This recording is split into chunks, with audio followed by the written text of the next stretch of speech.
於到啦！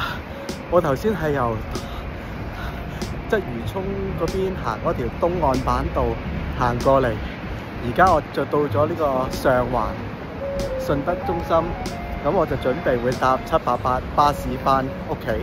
咁由鰂魚涌到呢度大概8.5K 度，行咗1個鐘40分。我諗最難嗰段咧就應該係由天后去到銅鑼灣嗰邊，因為嗰度嗰啲路比較亂啊，所以咧我行錯咗一段路。我相信應該咧就唔需要經過維園就應該可以行過嘅，但係沿途咧我發覺係有好多地方我都未去過嘅喎。如果大家有時間嘅，不妨自己試下行下。OK， 我搭車返嚟啦，拜拜。